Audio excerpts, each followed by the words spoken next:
Nggak apa-apa, ini belum mulai kok, tenang saja. Cuman ngecek kamera doang. Jadi tenang.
Shalom Bapak Ibu sekalian, selamat malam.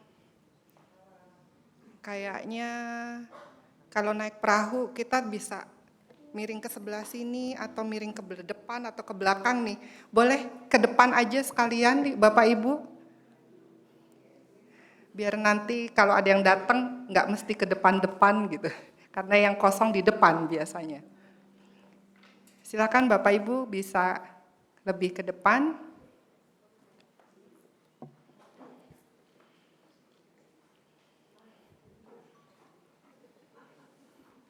Takut dingin ya Bapak Ibu ya. Pak, AC-nya bisa dikurangi nggak dinginnya? Iya, habis diservis jadi powernya full AC-nya. Iya Bapak Ibu selamat malam semuanya. Selamat datang kembali di persekutuan doa Prapentakosta. Hari ini adalah hari ke-8 sebelum Pentakosta dan hari ke-6 kita berkumpul bersama-sama di gereja ini. Kirain lupa Bapak Ibu. Ya Bapak Ibu, malam hari ini tema kita adalah kebaikan. Kalau dalam bahasa Indonesia, waktu saya ngajari anak saya yang masih SD, waktu masih SD, sekarang dia udah SMP mau ke SMA, kebaikan itu kata dasarnya baik. Kalau baik, mau ditambahkan apa aja kok ya udah baik gitu loh. Kayaknya udah baik, udah cukup gitu loh. Tapi sekarang kita tambahkan tema kita ada awalan ke dan akhiran an. Kebaikan. Sesuatu yang sepertinya lebih dari sekedar baik. Kita akan dengarkan apa yang menurut firman Tuhan tentang kebaikan.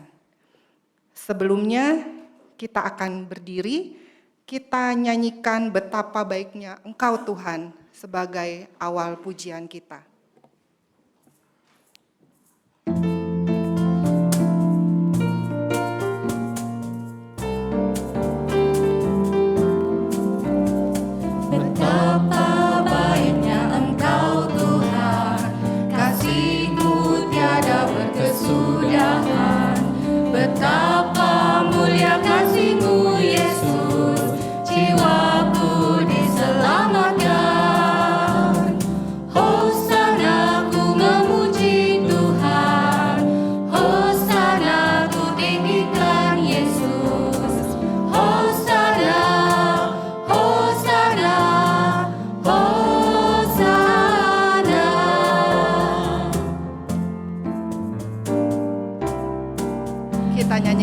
Betapa baiknya Engkau Tuhan, kasih-Mu tiada berkesudahan.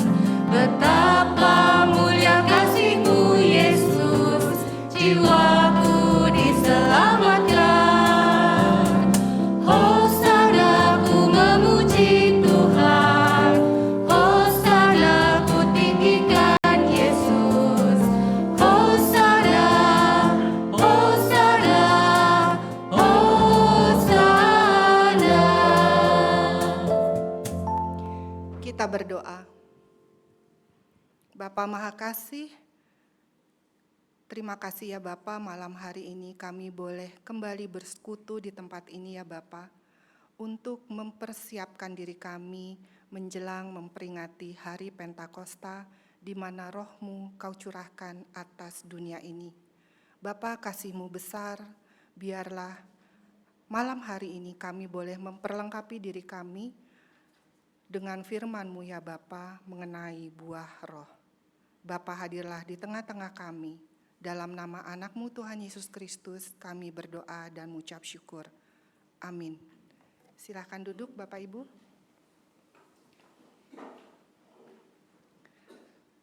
Dalam Wikipedia itu tercatat kebaikan adalah jenis perilaku yang ditandai kemurahan hati, perhatian, memberikan bantuan, atau kepedulian terhadap orang lain. Allah sudah baik buat kita, Tuhan sudah baik untuk kita. Mungkin tanpa kita sadari juga, kita juga sudah berbuat baik untuk orang lain. Semoga itu menjadi sesuatu yang menjadi karya kita dalam kepedulian kita tentang kebaikan. Di tengah-tengah kita juga banyak sekali pasti yang menerima kebaikan dari orang lain. Dan salah satunya Cindy. Cindy akan mempersaksikan kisahnya juga dalam pujian. Kami persilakan.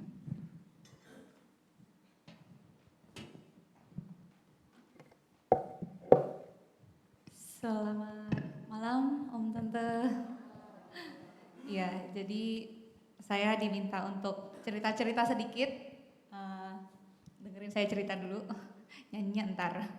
Jadi beberapa dari Om Tante ada yang udah tahu kalau saya tuh sebentar lagi mau melanjutkan studi. Agustus nanti saya pergi ke Amerika untuk S2 gitu di Texas State University dengan jurusan Master in Music Performance and Pedagogy gitu. Jadi mungkin kalau misalnya dilihat sama orang-orang bisa jadi kayak kebetulan, tapi sebenarnya saya yakin bahwa itu juga adalah kebaikan Tuhan gitu. Saya mau mundur dulu ceritanya. Mungkin banyak juga dari Om Tante juga mikir, loh kan waktu itu udah ke Austria gitu kan. Waktu ke Austria itu bukan S2, Om Tante. Waktu ke Austria itu spesialisasi dengan jurusan namanya opera repertoire. Jadi itu lagu-lagu opera gitu ya. S1 ya benar waktu di Korea itu. Nah, jadi ceritanya tuh dulu setelah dari Korea S1 selesai, vokal klasik kan ya, performance. Habis itu saya balik ke Indonesia, lalu saya pikir gitu, pengen lanjutin nih studinya, pengen belajar lebih lanjut tentang nyanyi gitu, kayaknya masih kurang banget. Jadi saya pengen belajar lagi tentang nyanyi itu gimana sih gitu kan ya. Lalu pengenlah saya ke Eropa, ke Austria gitu kan, cari-cari tentang Austria, mahal, mahal ternyata. Lalu pikir ya udahlah kalau misalnya emang nggak ada, ya udah biarin dulu aja gitu. Tapi ternyata ketika sharing sama ya ada beberapa temen gitu ya, ada ternyata satu orang Korea, dia itu waktu saya pelayanan di Korea sebagai guru sekolah minggu, dia adalah leadernya gitu di sekolah minggu itu. Lalu dia bilang gini, saya akan kasih kamu beasiswa, kamu butuh berapa gitu. Ya udah saya bilang waktu itu kalau nggak salah 8 ribuan euro deh gitu. Dia kasih ke saya. tanpa minta balik, gitu, tanpa terikat apa-apa. Ya bisa pergi jadinya gitu kan saya. Dan ternyata bertahun-tahun kemudian saya baru tahu bahwa sebenarnya uang itu dia simpan sebenarnya buat dia beli harpa. Jadi waktu itu tuh dia lagi belajar harpa gitu. Terus dari harpa kecil terus harpa besar gitu. Nah dia pengen beli yang harpa besar, ternyata uang itu dia kumpulkan untuk itu. Tapi ternyata dia kasih ke saya, lalu dia kumpulkan uang lagi yang nantinya dia pakai untuk beli harpa gitu. Ya udah 8.000 euro saya terima untuk setidaknya setahun pertama saya di Austria. Lalu setelah itu gak ada lagi gitu kan, papa mama juga tetap bantuin sih, cuman kan namanya di Eropa ya berat ya gitu kan. Terus saya harus kerja part time dong gitu. Waduh, kerjanya di mana? Nggak tahu nih. Terus ngobrol-ngobrol aja sama teman-teman asrama gitu. Summer mau ngapain? Terus saya bilang mau cari kerja gitu. Teman asrama bilang, ini dia baru kerja di startup company. Mau coba nggak jadi yang kayak promotion people gitu, yang bagi-bagi flyer-flyer gitu. Oh boleh deh gitu. Ternyata diterima. Dan sebenarnya nggak semulus itu juga, maksudnya adalah saya sebagai seorang non-EU citizen, itu tuh lebih ribet, lebih susah diterima sebagai part-timer. Karena mereka butuh bayar teksnya lebih banyak gitu. Jadi banyak yang nggak mau gitu kalau yang bukan non-EU. Tapi ternyata saya diterima gitu, saya diterima untuk kerja 10 jam. Udah setelah itu hampir setahun saya kerja. Terus saya ya biasanya berdoa juga, Tuhan dingin, karena kalau winter dingin gitu kan, saya bagi-bagi flyer segala macam itu kan di luar, dingin nih gitu, bisa ada yang lain lagi kah gitu kan. Terus gak lama teman gereja bilang, dia lagi kerja di restorannya itu buka cabang baru, coba apply aja gitu. Ya udah apply. Diterima juga dan malah bisa kerja 20 jam seminggu. Itu juga sebenarnya nggak gampang, sekali lagi karena saya bukan EU gitu kan. Pada akhirnya mereka itu kebanyakan maunya nyewa orang yang ilegal gitu. Jadi mereka nggak perlu bayar pajak. Tapi saya sama ada satu lagi teman orang Filipin, itu kita berdua satu-satunya gitu ya, orang yang mau mereka bayar secara legal, mereka mau bayar pajak segala macam gitu. Jadi puji Tuhan dicukupkan, disediakan. Apa yang saya butuh cukup, lebih dikit sih ada gitu. Masih bisa jalan-jalan waktu itu di akhir sebelum pulang ke Indonesia. Lalu juga ada tawaran sebenarnya sebelum pulang ke Indonesia gitu. Saya pernah iseng-iseng juga daftar apply ke restoran Korea gitu kan. Lalu si restoran Korea itu bilang, kalau misalnya kamu mau kerja di sini full time, kita akan urus semua visa, semuanya pokoknya akan diurus gitu. Itu juga privilege gitu kan, karena untuk ngurus semua itu juga again biayanya mahal. Iya. Tapi mereka mau. Tapi saya akhirnya menolak karena ya kalau gitu nanti iya sih bisa tinggal di Austria, tapi kan bukan musik gitu. Saya nggak mau gitu. Ya udah akhirnya saya pulang. Selama di Austria itu juga bukannya saya nggak coba untuk apply S2. Saya apply dan berkali-kali. Ada yang di Austria, ada yang di Jerman. Dan semuanya gagal. Waktu itu juga berat buat saya ya, kayak aduh udah susah gitu kan, susah-susah tapi kok gagal, nggak diterima gitu. Tapi ternyata kan saya tahu jawabannya sekarang. Jadi kejadian lebih dari 5, 6, 7 tahun yang lalu gitu. Saya ngerasa dapat jawabannya sekarang bahwa memang waktu itu S2-nya memang kamu bukan di situ gitu. Tuhan mau sekarang, yaitu di Amerika gitu kan. Nah abis itu dari Austria saya balik tahun 2019, Oktober atau November gitu. Lalu semenjak itu sampai sekarang saya mulai karir saya mengajar. Mengajar juga sama, itu kayak Tuhan tuh hebat banget, kayak saya nggak susah-susah cari kerja, Tuhan tuh sediakan. Mulai dari satu orang yang dulu adalah murid sekolah minggu saya waktu saya ngajar di Sunday School di sini, gitu. Sunday school di sini, terus dia tiba-tiba kontak aja, Miss ada di Jakarta nggak gitu. Terus iya, dia bilang mau ngeles vokal. Sudah itu ada juga teman yang dari Austria buka sekolah musik di sini. Terus diajakin saya masuklah saya. Terus habis itu juga ada kakak kelas saya yang di Korea, kerja di UPH.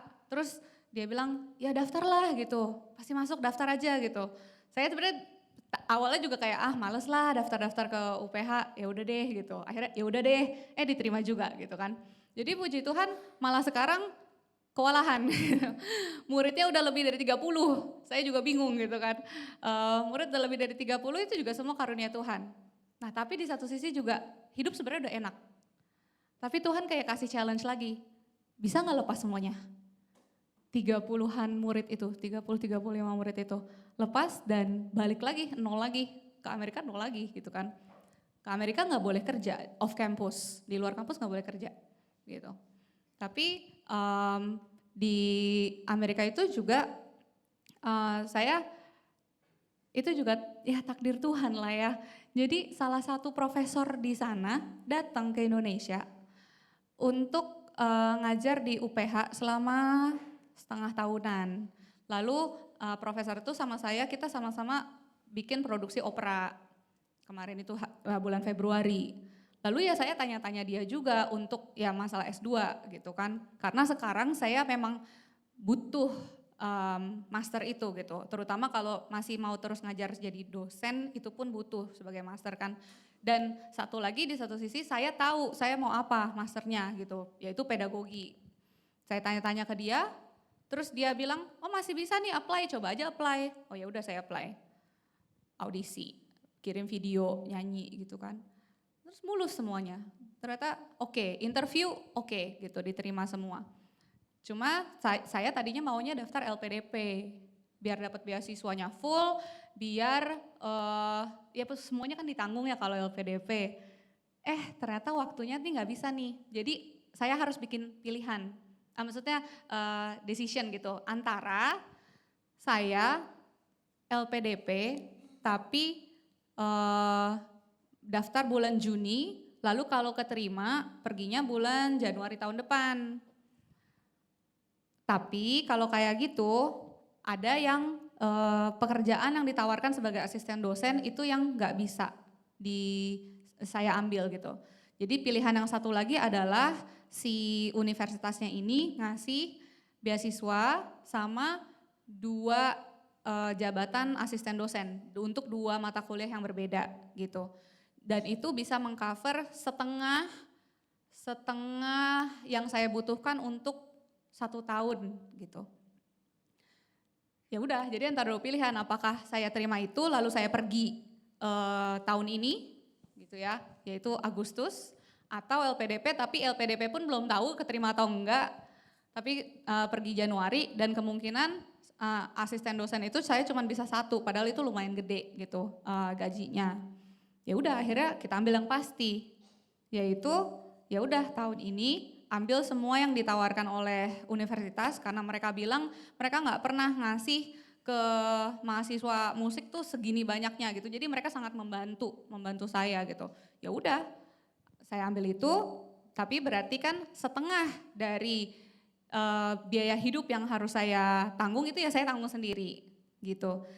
Tapi ya semuanya balik lagi saya berasa Tuhan itu baik dan Tuhan itu memberikan apa yang cukup di waktunya. Adalah nanti PR-nya ya itu untuk 1 tahun. Tahun keduanya gimana Cindy? Ya nggak tahu gitu ya, nggak tahu tahun keduanya gimana. Beasiswa ya mungkin ada gitu kan, asdos juga mungkin ada. Tapi apakah terus biaya hidupnya entarlah Tuhan juga akan cukupkan gitu. Orang waktu dulu aja kerja juga dikasih, terus tiba-tiba bisa ke Austria. Ya masa sih kalau ini pintunya sudah dibuka terus begini nggak ada. Belum aja gitu, saya rasa cuma gitu aja, belum aja. Tapi nanti kamu tunggu kalau waktunya udah pas juga akan tahu harus gimana gitu. Jadi ya saya merasakan kebaikan Tuhan, kasih Tuhan, tapi di satu sisi saya juga ditantang sama Tuhan untuk berjalan dengan iman gitu. Itu sharing-sharing saya, jadi untuk menyambut ya semuanya ini gitu ya. Saya mau nyanyikan satu lagu yang sebenarnya direkomendasi sama Tante Herlina, yaitu God is good all the time. Allah itu baik di semua waktu. Mau itu waktu senang ataupun kita harus di waktu-waktu yang kita nggak tahu ujungnya di mana, God is good all the time. Gitu. Kalau Bapak Ibu mau ngelihat liriknya bisa dicari di Google juga ada gitu ya. Atau enggak ya udah dengerin saya nyanyi aja. Karena mendadak saya juga nggak hafalin ya Bapak Ibu, saya pakai teks. Oke, saya akan nyanyikan God is good all the time dari Don Moon.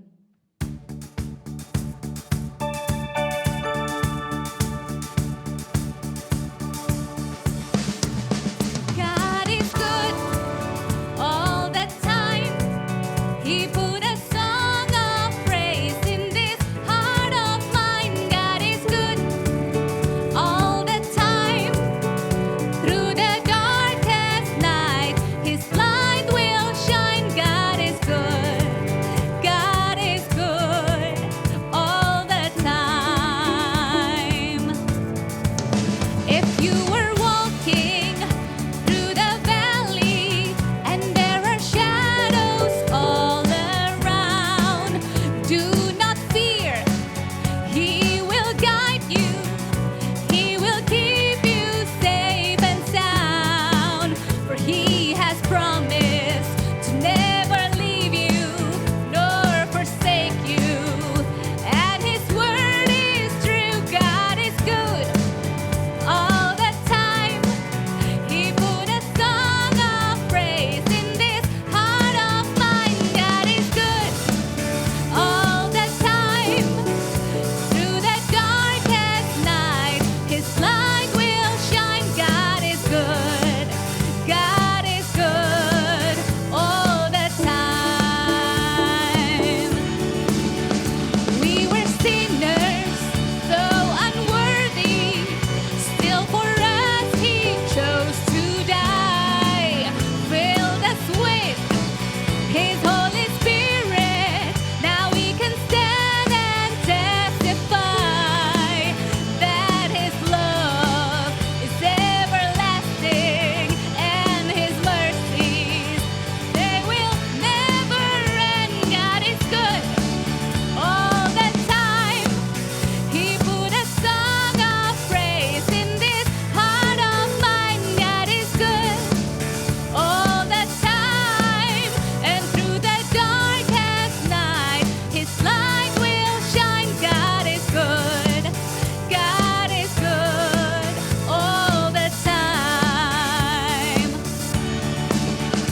Though I may not understand all the plans You have for me, my life is in Your hand. And through the eyes of faith, I can clearly see God is good all the time. He put a song of praise in this heart of mine. God is good all the time. Through the darkest night, His light will shine. God is good. God is good. God is good. He's so good all the time. Terima kasih.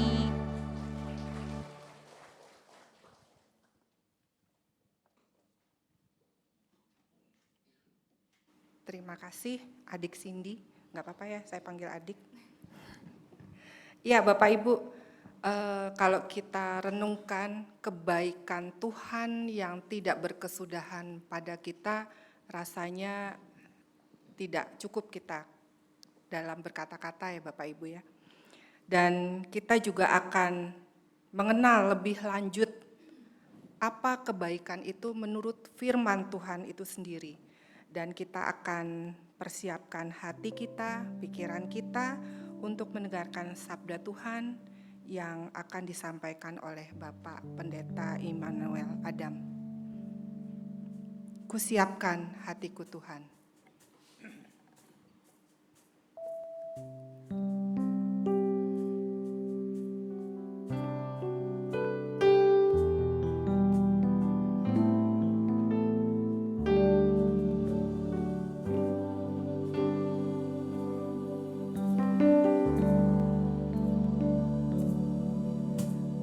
Siapkan hatiku Tuhan menyambut firman-Mu saat ini.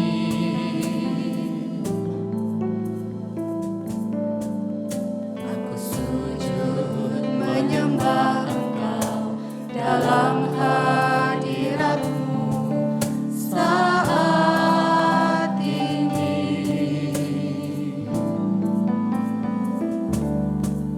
Curahkanlah pengurapan-Mu kepada umat-Mu saat ini. Ku siapkan hatiku Tuhan mendengar firman-Mu.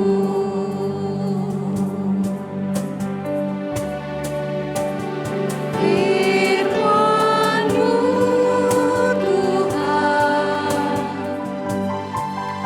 tiada berubah.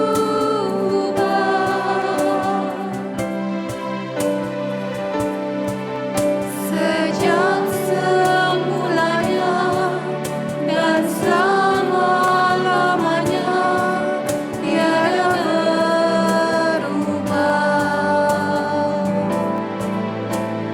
Firman-Mu Tuhan penolong hidupku. Ku siapkan hatiku Tuhan menyambut firman-Mu.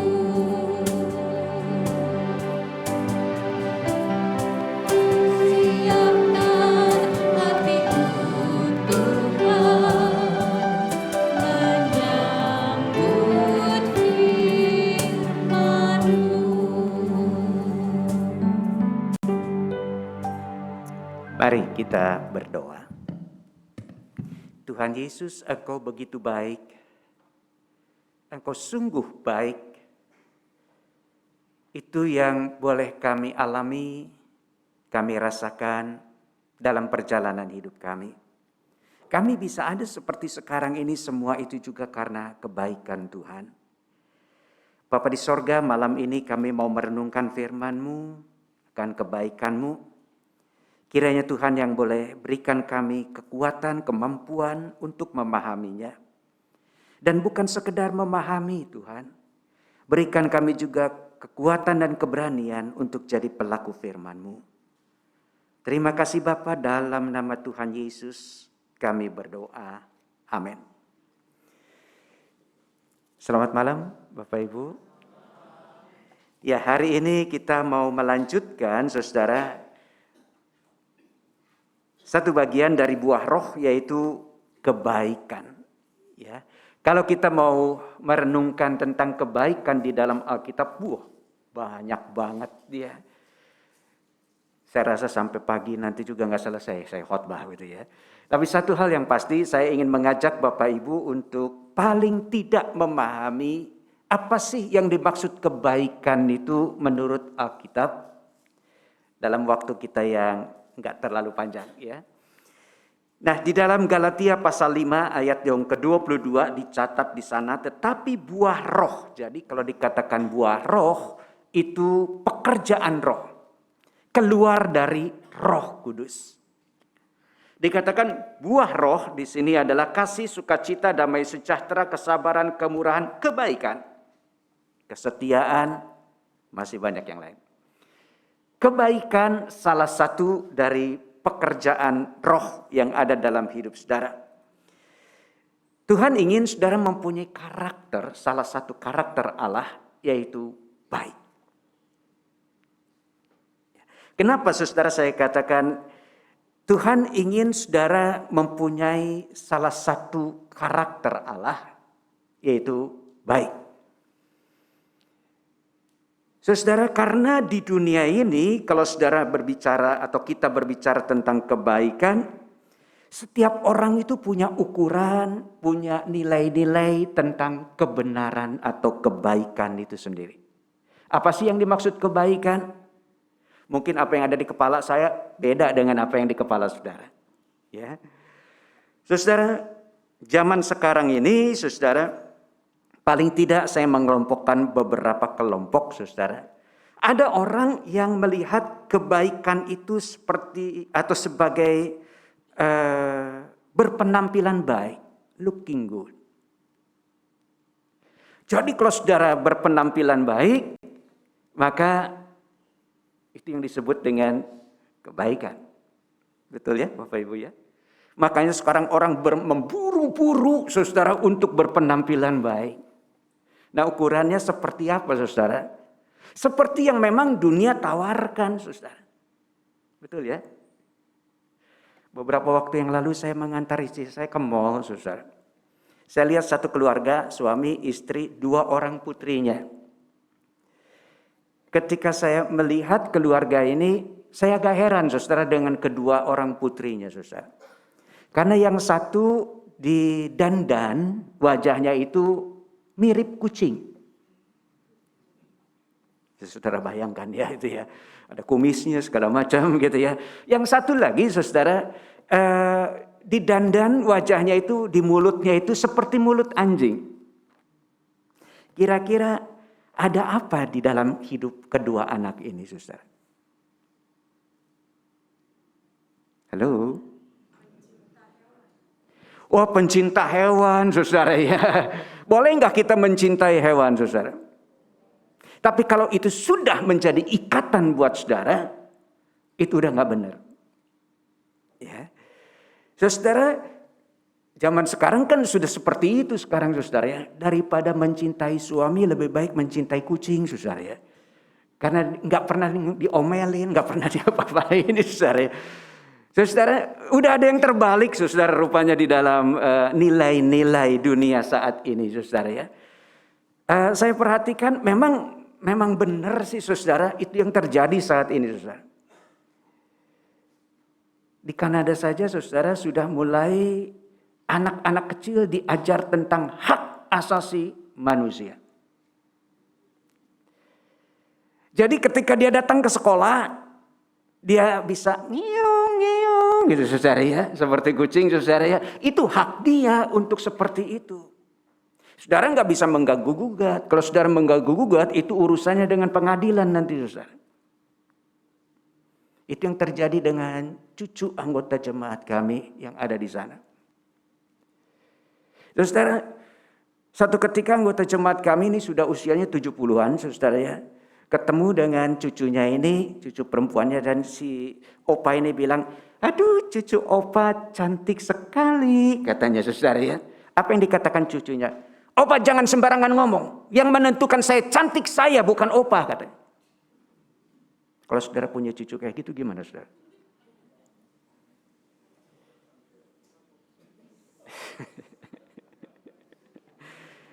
Saudara, memang itu sudah seperti itu anak-anak di sana saudara ya. Sebagian, enggak semua sih saudara ya. Tapi pengaruh ini sudah mulai ada. Demikian juga di Indonesia sudah mulai marak saudara ya. Saudara yang kedua, saudara, orang melihat kenyamanan itu atau kebaikan itu saudara dari kacamata kenyamanan, feeling good.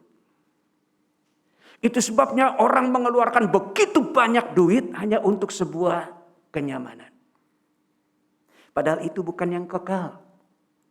Itu yang sementara di bumi ini. Ya. Bukankah firman Tuhan mengajarkan kita ini di dunia ini cuman baru pakai kemah. Kemah itu sementara hidup kita di dunia ini.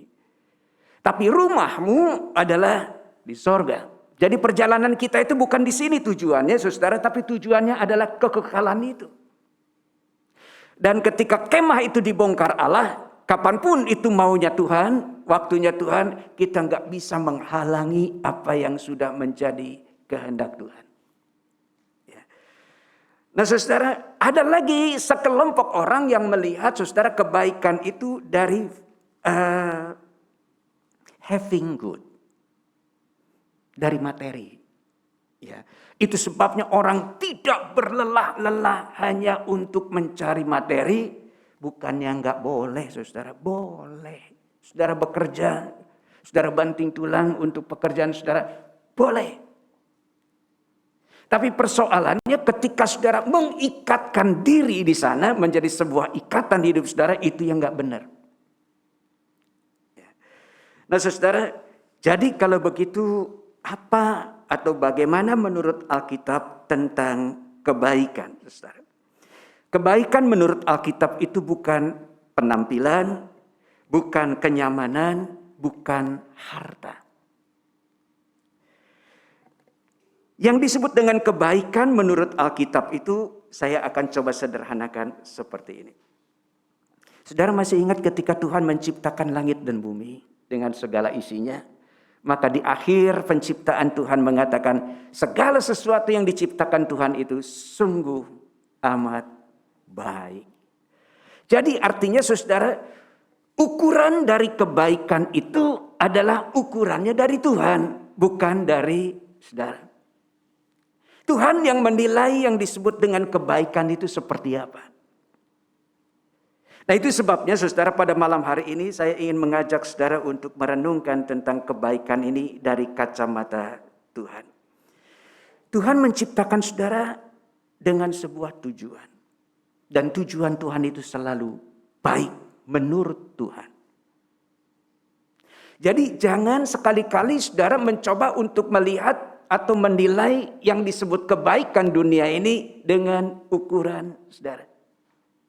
Oh si Inci Ana mah kalau datang ke rumah selalu bawain nasi kuning, baik tuh orangnya. Itu baik menurut siapa saudara? Menurut saya. Begitu udah sebulan si Inci nggak ngirim lagi nasi kuning, disebutnya apa saudara?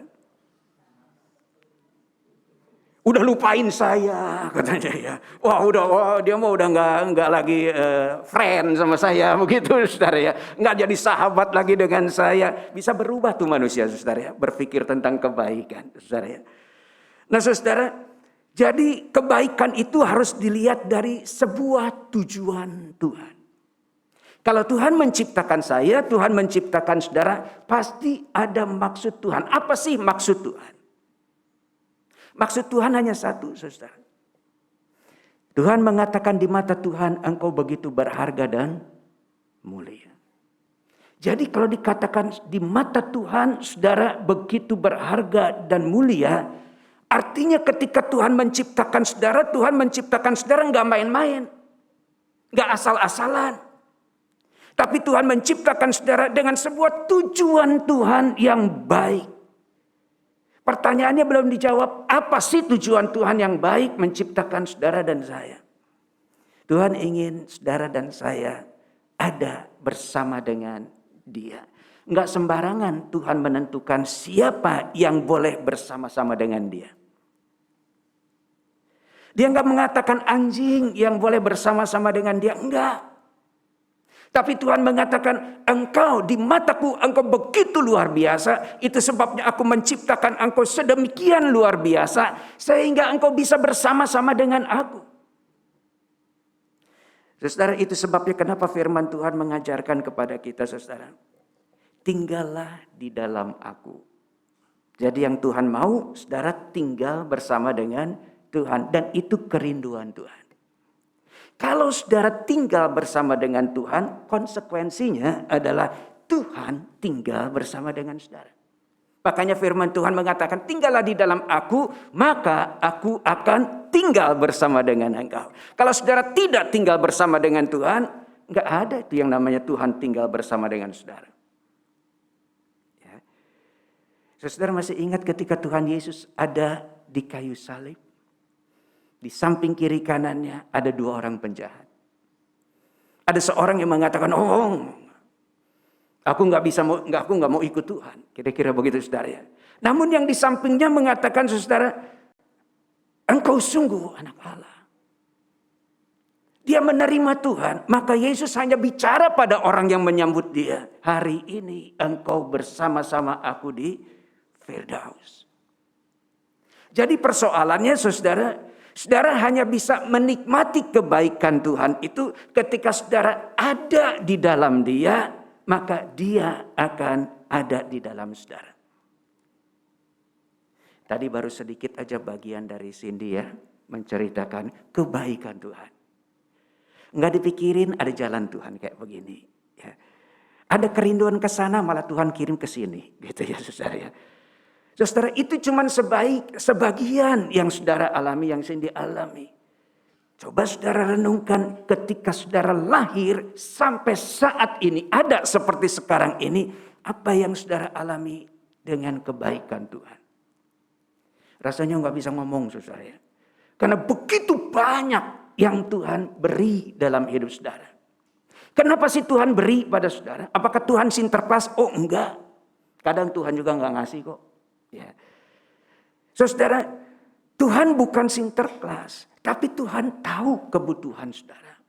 Tuhan tahu apa yang menjadi pergumulan saudara. Tuhan tahu tekanan hidup yang saudara alami.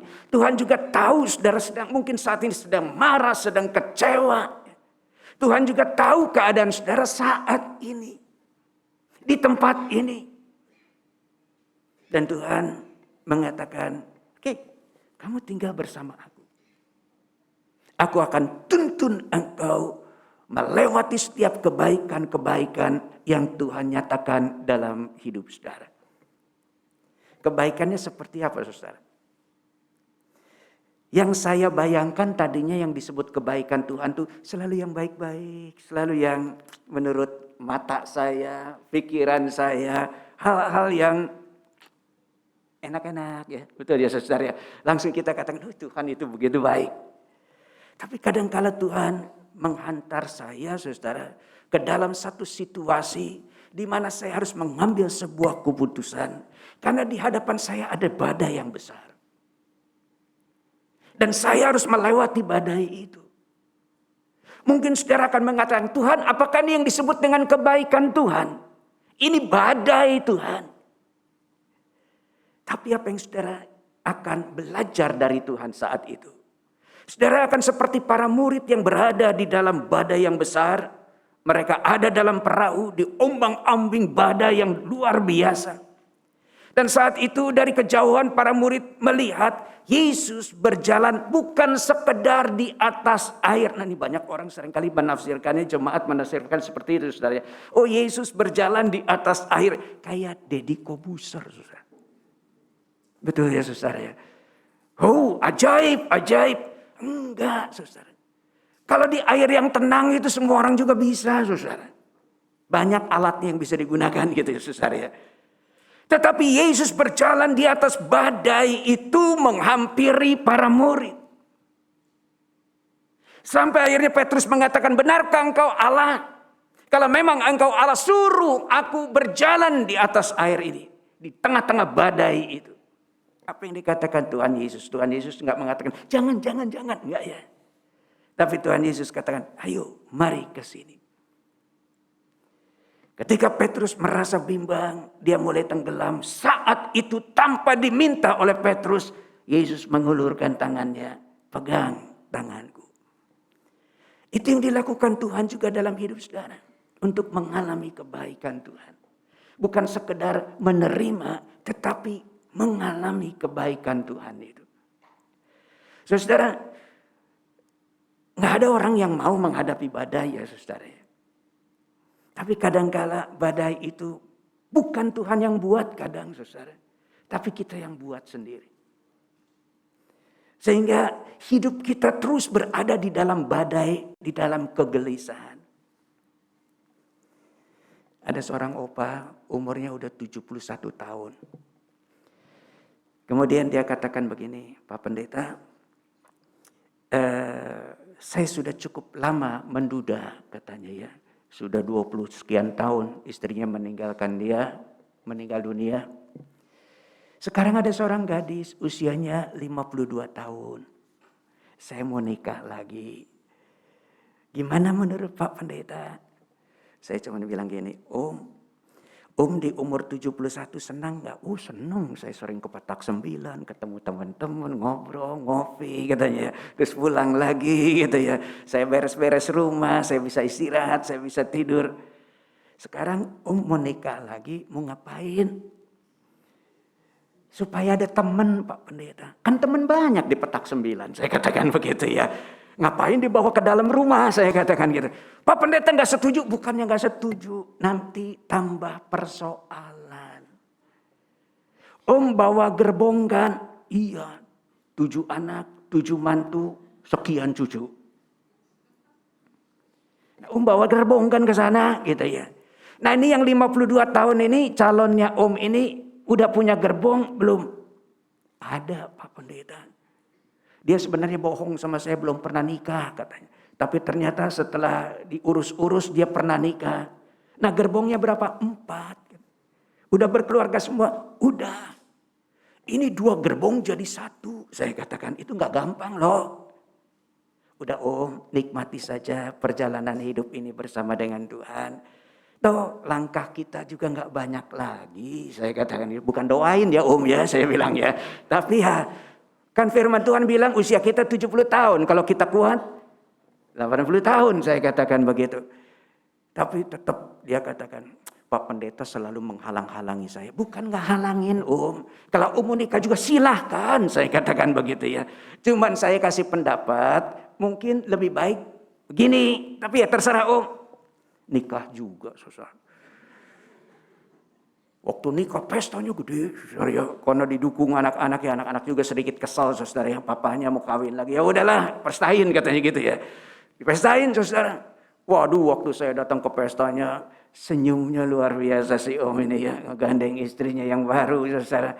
Kemudian dia salamin saya. Pak Pendeta datang juga ke sini. Iyalah, namanya jemaat kawin, masa nggak datang, saya katakan dia. Apalagi saya katakan gitu ya. Saya datang ini khusus buat Ya doain ya supaya langgeng ya keluarga saya Pak Pendeta. Amin, saya katakan gitu ya. Terus saudara, 4 bulan kemudian datang ke gereja. Jalannya kuyup. Saya katakan, kenapa sakit? Bukan sakit badan Pak Pendeta, sakit hati. Harus gini. Saya kan udah gak kuat. Nah kenapa tadi kemarin diterusin, saya bilang begitu ya. Ya udah sekarang harus jalani kehidupan bersama dengan keluarga yang baru ini. Saudara, buat si ini badai, saudara. Kenapa? Karena dia nggak bisa ceraiin, saudara gitu ya. Dia harus jalani kehidupan dia dengan pilihan dia. Kadang badai itu terjadi karena ulah kita sendiri. Tapi Tuhan izinkan saudara, badai itu terjadi. Saya hanya katakan satu hal yang perlu lakukan menurut saya, bahwa si tante mengenal Tuhan. Kalau dan tante hidup di dalam Tuhan, kemudian dan tante selalu bersekutu bersama dengan Tuhan, saya percaya dan tante dimampukan untuk melewati perjalanan yang sukar ini. Ayo datang kembali sama Tuhan. Doain Pak Pendeta, istri saya masih belum pernah mau datang ke gereja. Dia benci sama pendeta katanya. Ini ada urusan lain lagi gitu saudara. Rupanya ada kepahitan saudara. Ya sudahlah saudara. Boleh saya datang ke rumah jangan Pak Pendeta datang nanti diludahin kata. Ya udah, sampai sekarang belum bisa datang saudara. Belum dapat izin dari suaminya. Karena suaminya tanya sama istrinya selalu mengatakan, jangan bawa pendeta ke sini kata. Ini rumah tangga kita, bukan rumah tangga pendeta. Loh kok bisa ngomong kayak begitu saudara? Tapi kalau orang udah seperti itu ya susah lah saudara diubahnya. Saudara, jadi saudara, Tuhan itu baik ketika kita diajar oleh Tuhan untuk mengalami situasi apapun. Dan jangan saudara lihat situasi apapun itu sebagai beban, sebagai tekanan, sebagai hal-hal yang menyakitkan saudara. Tapi mulai sekarang coba lihatlah setiap hal yang boleh terjadi dalam hidup saudara. Semua tidak lepas dari campur tangan Tuhan. Bukankah firman Tuhan mengatakan Allah turut bekerja dalam setiap keadaan untuk mendatangkan kebaikan bukan keburukan dalam hidup saudara.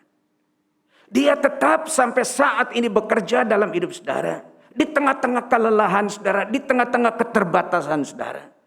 Karena dia ingin saudara bisa menyelesaikan pertandingan iman saudara di bumi ini sampai selesai. Bersama dengan Tuhan. Ya.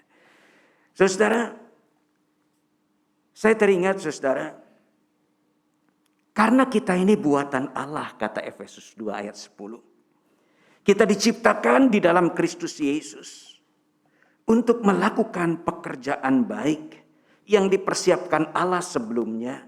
Ia mau supaya kita hidup di dalamnya. Saudara, firman Tuhan mau mengajarkan kita, kalau kita mengalami kebaikan-kebaikan Tuhan dalam hidup ini, maka Tuhan ingin saudara hidup di dalam kebaikan-kebaikan Tuhan. Untuk apa? Untuk melakukan pekerjaan-pekerjaan yang baik. Menurut siapa? Menurut Tuhan. Nah, gimana caranya saya bisa mengerjakan pekerjaan-pekerjaan yang baik dalam hidup kita? Saudara, ada beberapa hal yang ingin saya sampaikan kepada saudara pada malam hari ini, saudara.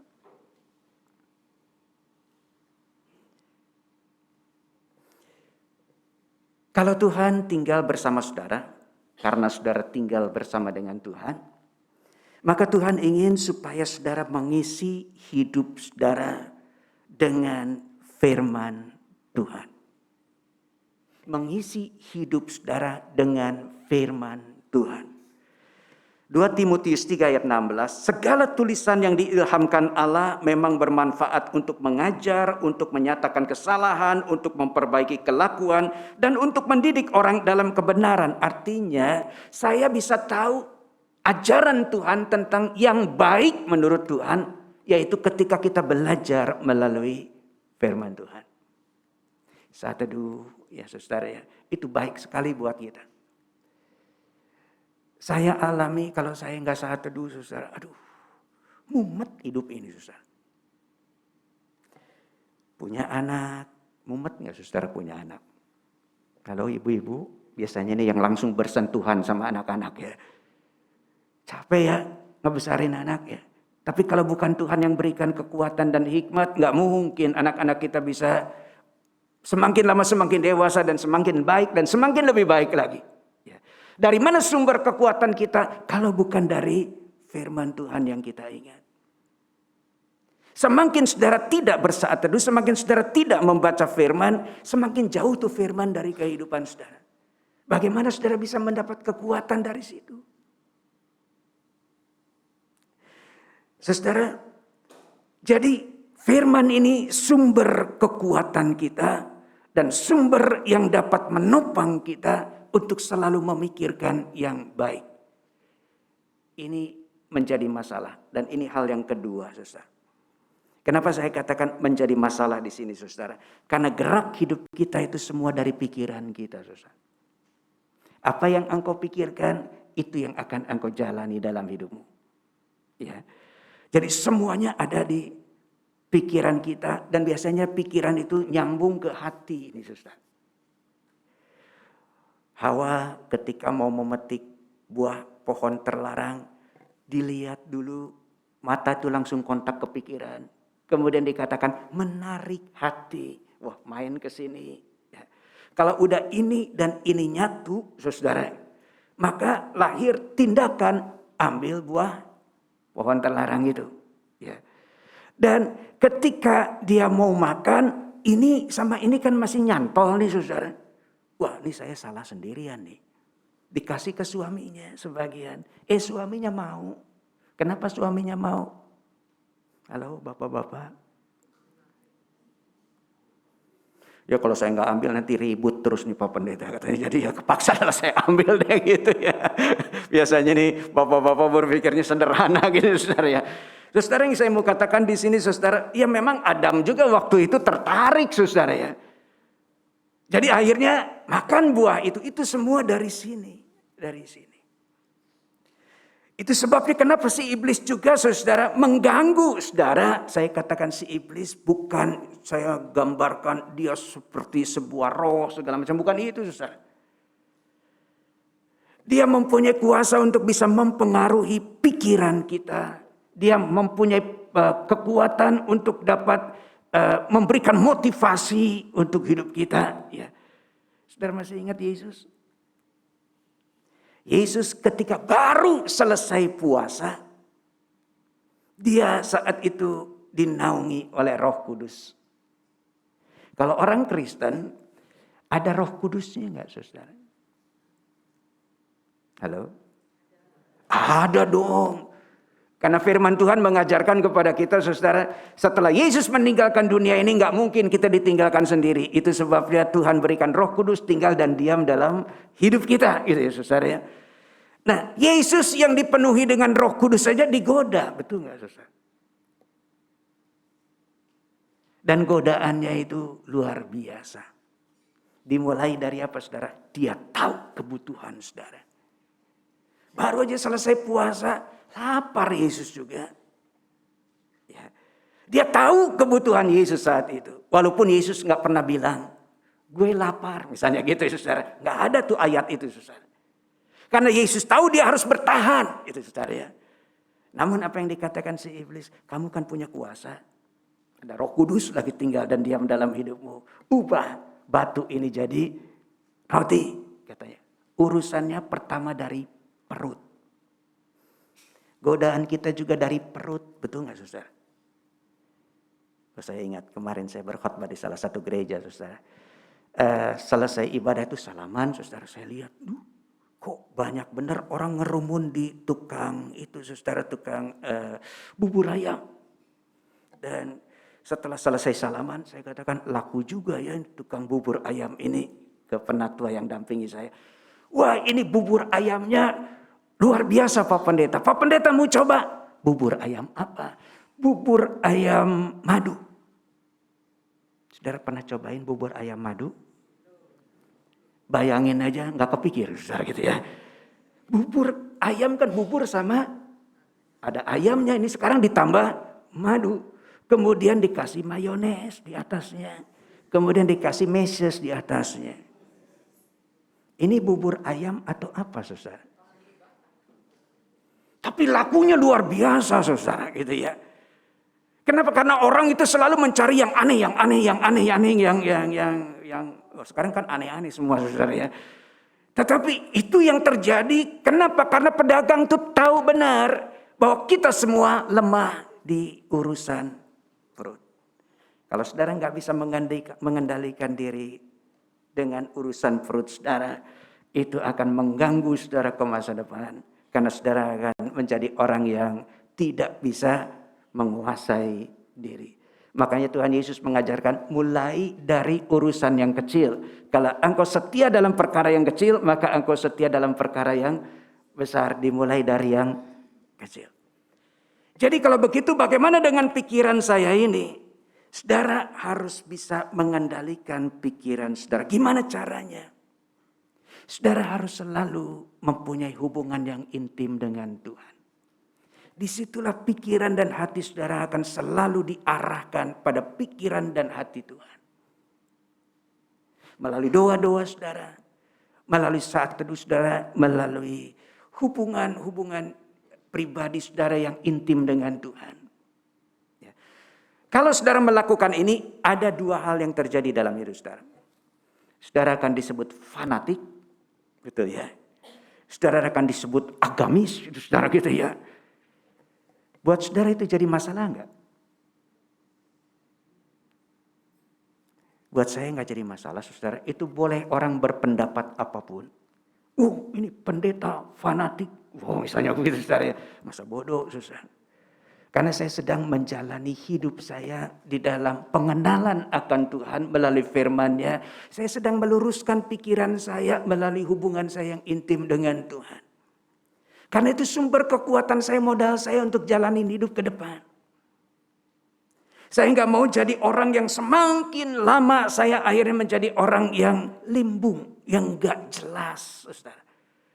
Kemana arah saya jalan dalam hidup ini? Tapi dengan firman dan pikiran yang terarah pada Tuhan, itu yang membuat saya berjalan dengan mantap ke masa depan. Apapun boleh terjadi dalam hidup ini, Dan kita akan tetap lurus terus saudara di dalam Tuhan. Demikian dengan kebaikan. Semakin saudara mengenal kebaikan Tuhan dan semakin pikiran saudara diarahkan pada kebaikan-kebaikan Tuhan, itu yang memotivasi saudara untuk menjadi orang yang berbaik hati. Tapi berbaik hatinya di sini bukan sembarangan, saudara. Sama seperti Tuhan memikirkan untuk memberikan kebaikan itu untuk saudara. Dia nggak jadi sinterklas, ya. Saudara pikirkan di waktu yang tepat, ya, di jalan yang tepat, di situasi yang tepat, di mana dia siapkan itu untuk saudara menurut ukuran Tuhan. Jadi jangan anggap lagi sekarang Tuhan sinterklas, ya, nggak boleh saudara, ya. Dia baik untuk saudara, tapi dia punya cara untuk menyatakan kebaikannya untuk saudara. Saudara, kadangkala saya harus menahan diri. Waktu anak-anak masih kecil, pengen sih membahagiakan anak-anak.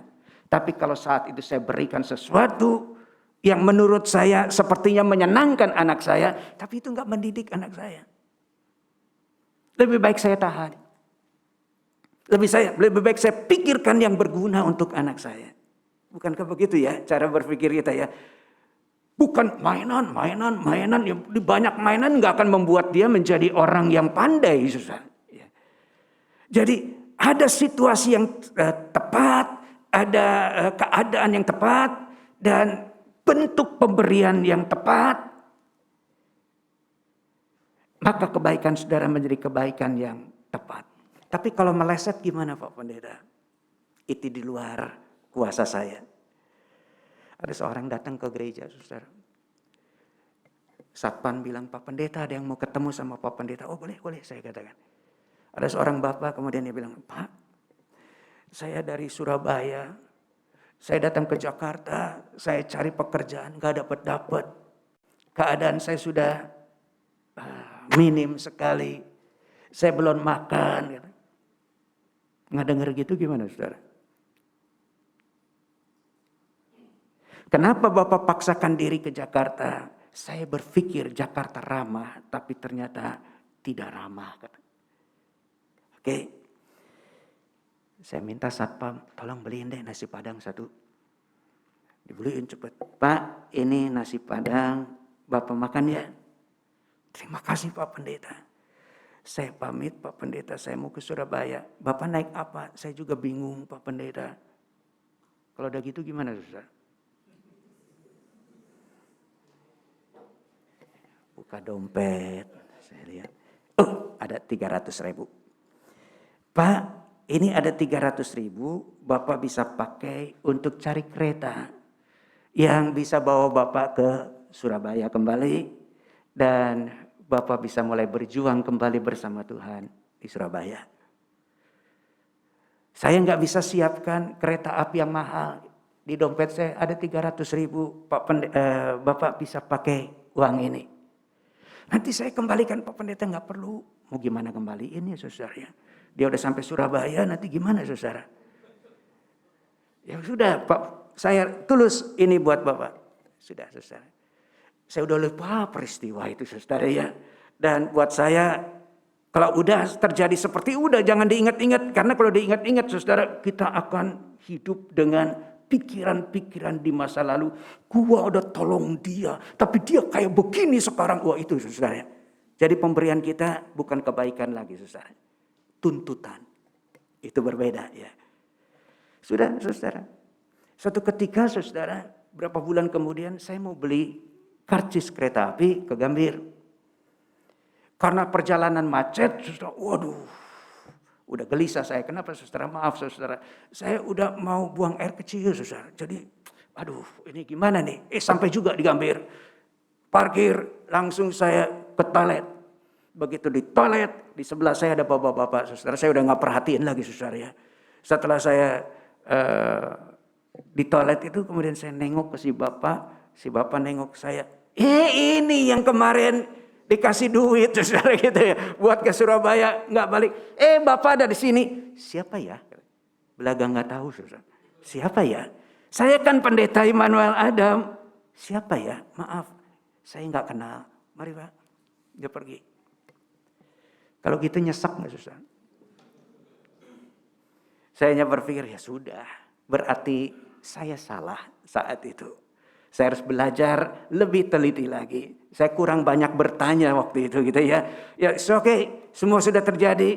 Ya sudah, itu kesalahan saya. Kadang-kala juga nggak tepat ya.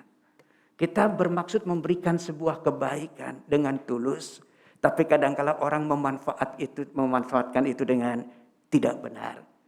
Jadi jatuhnya itu di batu, saudara ya, berkat itu istilahnya saudara ya. Enggak bertumbuh apa-apa gitu saudara. Ya sudah gitu saudara. Enggak usah ngomel, enggak usah kesel, enggak usah segala macam. Namun di situ sebuah pembelajaran yang Tuhan ajarkan, Immanuel, kalau kamu mau melakukan sebuah kebaikan pada orang seperti yang Tuhan lakukan, pikirkan, rencanakan dengan baik. Kalau misalnya ternyata engkau dibohongin, ya karena di dunia ini engkau bertemu dengan banyak pembohong. Betul ya saudara ya. Jadi ya sudah. Yang penting saya sudah menabur. Dan biarlah itu menjadi sebuah pengalaman hidup untuk orang yang ngebohongin saya. Mungkin satu saat dia akan merenung tentang hal itu, gitu ya. It's okay. Cara Tuhan kadang-kala macam-macam ya saudara. Lakukan yang terbaik yang bisa saudara lakukan untuk orang-orang yang terutama orang-orang yang dekat dengan kehidupan saudara. Orang tua saudara, anak saudara, menantu saudara, cucu-cucu saudara.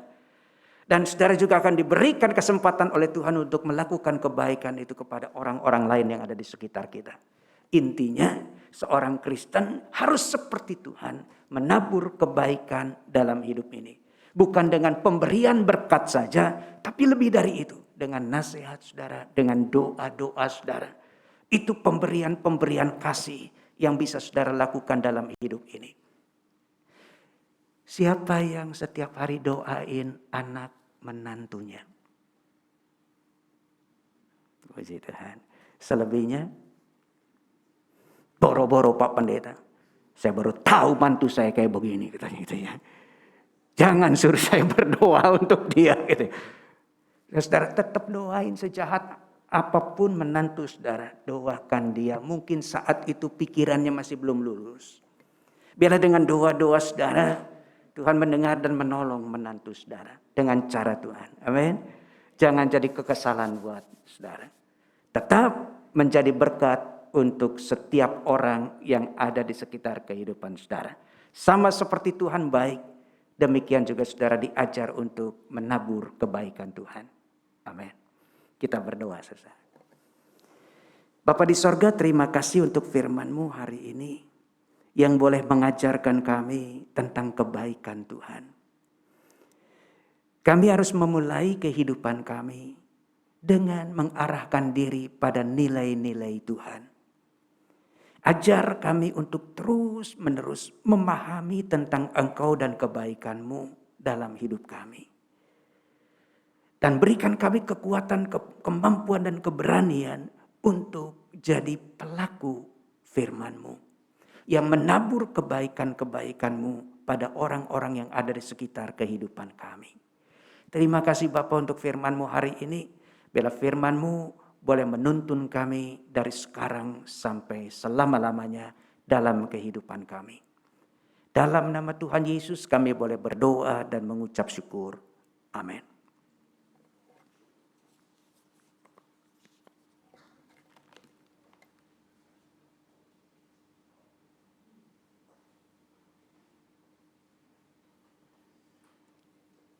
Bapak Ibu, firman tadi rasanya kita lengkapi dengan lagu kita, Bapa Sorgawi.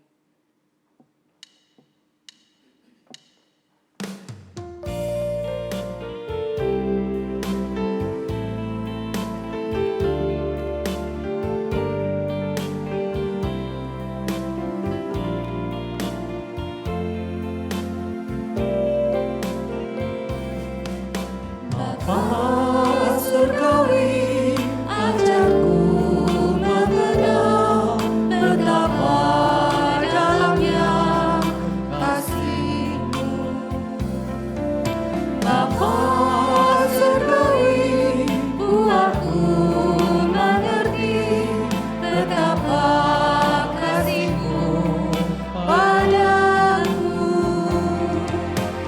semua yang terjadi di dalam hidupku.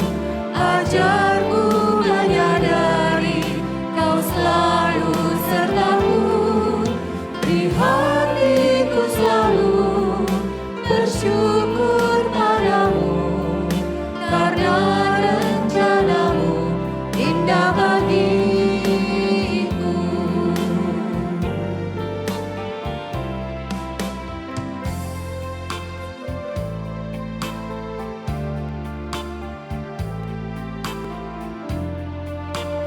Kita nyanyikan sekali lagi. Bapa surgawi, ajarku mengenal betapa dalamnya kasih-Mu. Bapa surgawi, Tuhanku mengerti betapa kasih-Mu padaku.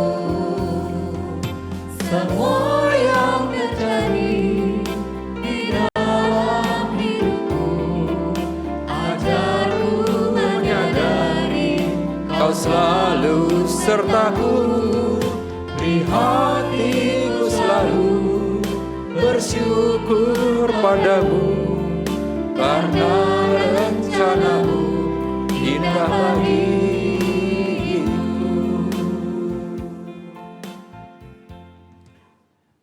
Mari kita berdoa. Tuhan, dengan segala kerendahan hati, kami sebagai jemaat-Mu di GKI Gading Indah ini, kami mau berdoa untuk pelayanan yang dilakukan oleh Komisi Remaja dan Pemuda. Kami menyadari merekalah yang akan menjadi penerus masa depan gereja dan bangsa negara ini. Tuhan yang mau terus menyertai pelayanan-pelayanan yang dilakukan oleh rekan-rekan di Komisi Remaja dan Pemuda. Kiranya mereka boleh tumbuh menjadi manusia-manusia yang takut akan Tuhan, memiliki kerendahan hati, dan terus menaburkan kebaikan. Dan kiranya juga setiap langkah yang mereka lakukan, setiap rencana yang mereka rencanakan, itu boleh mendatangkan kebaikan dan boleh menjadi terang dan garam dunia. Kami juga mendoakan program kegiatan terpadu yang akan dilaksanakan hari Sabtu nanti pada tanggal 18 Mei 2024. Kiranya Tuhan mau memperlengkapi, mau menyertai rekan-rekan dari unit wilayah yang menyiapkan kegiatan PKT tersebut, dan kiranya kegiatan tersebut boleh mendatangkan sukacita, mendatangkan kebaikan bagi jemaat-Mu di GKI Gading Indah ini. Dan Tuhan juga yang mau mendorong rekan-rekan di unit wilayah agar dapat bersama-sama menghadiri acara tersebut. Kami bawa doa ini ke dalam tangan-Mu.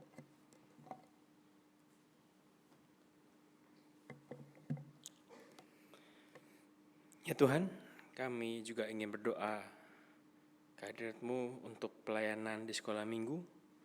Kami mohon untuk berkat-Mu dan bimbingan-Mu untuk seluruh rekan-rekan guru sekolah minggu, pelayan sekolah minggu, serta anak-anak sekolah minggu.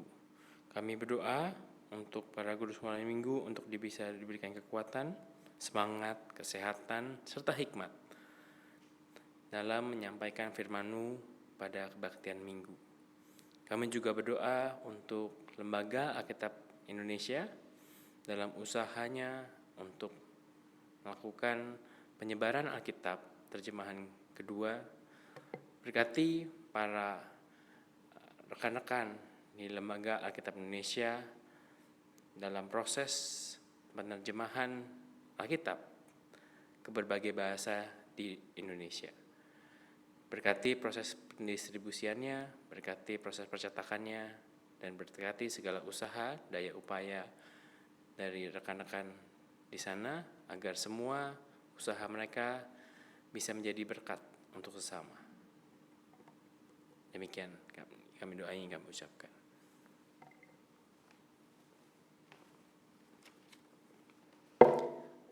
Ya Tuhan, kami juga berdoa saat ini untuk aparat pemerintah daerah Jakarta Utara, untuk RT, RW, camat, lurah, wali kota, para petugas keamanan, petugas kebersihan. Kiranya Tuhan memberikan kesehatan dan hikmat bijaksana kepada mereka, sehingga mereka dapat melaksanakan tugas-tugas mereka juga dengan baik. Ya Tuhan, kami juga bersyukur untuk persekutuan doa malam ini, bersyukur untuk Pendeta Immanuel Adam yang telah melayani. Kiranya Tuhan terus memberikan kesehatan, hikmat, bijaksana, memberkati Pendeta Immanuel Adam, baik dalam kehidupan pribadi, keluarga maupun pelayanannya, dan terus dipakai Tuhan menjadi berkat bagi banyak orang. Kami juga berdoa ya Tuhan, kiranya dengan kuasa Roh Kudus, firman Tuhan yang telah ditaburkan dapat bertumbuh subur di hati dan pikiran kami, menghasilkan buah kebaikan yang tepat, yang nyata dalam tindakan, yang dapat dinikmati oleh orang-orang di sekitar kami, dan nama Tuhan dimuliakan. Di dalam nama Tuhan Yesus, kami berdoa dan mengucap syukur. Amin.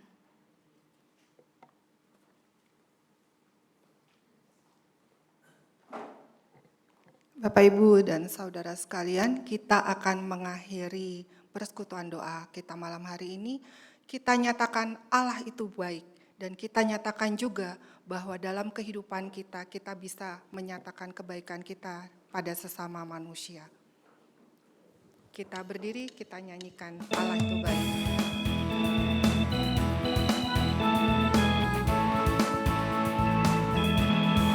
Allah itu baik, sungguh baik bagiku, ditunjukkannya kasih setianya. Dia menyediakan yang ku perlukan, menyatakan kebaikan, menyatakan kebaikan, menyatakan kebaikannya bagiku. Kasih setianya tak pernah berubah, dulu, sekarang, dan selamanya. Ajaiblah kuasa dalam nama-Nya, Yesusku luar biasa. Kasih setianya. Kasih setianya tak pernah berubah, Dulu, sekarang, dan selamanya. Ajaiblah kuasa dalam nama-Nya, Yesusku luar biasa. Kita berdoa. Terima kasih Bapa di sorga untuk persekutuan doa kami pada malam ini yang boleh meneguhkan kami kembali akan kebaikan-Mu yang terus-menerus Engkau nyatakan dalam hidup kami. Kami bersyukur memiliki Allah yang baik. Sebentar kami akan meninggalkan tempat ini, kami siap untuk menerima berkat-Mu. Terimalah berkat Tuhan.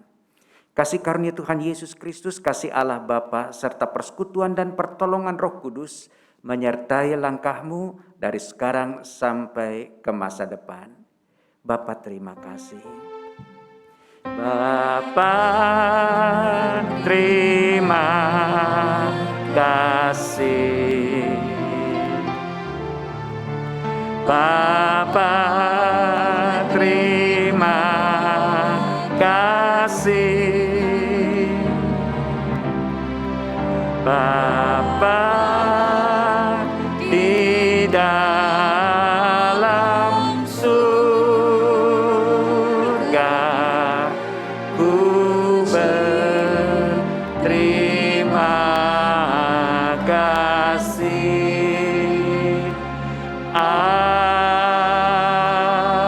Amin.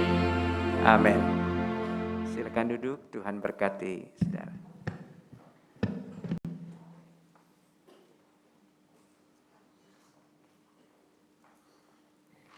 Terima kasih untuk malam hari ini, untuk Bapak Pendeta Immanuel Adam yang sudah melayani kita semua. Kiranya kita juga dimampukan Tuhan untuk menyatakan kebaikan Tuhan yang sudah kita alami.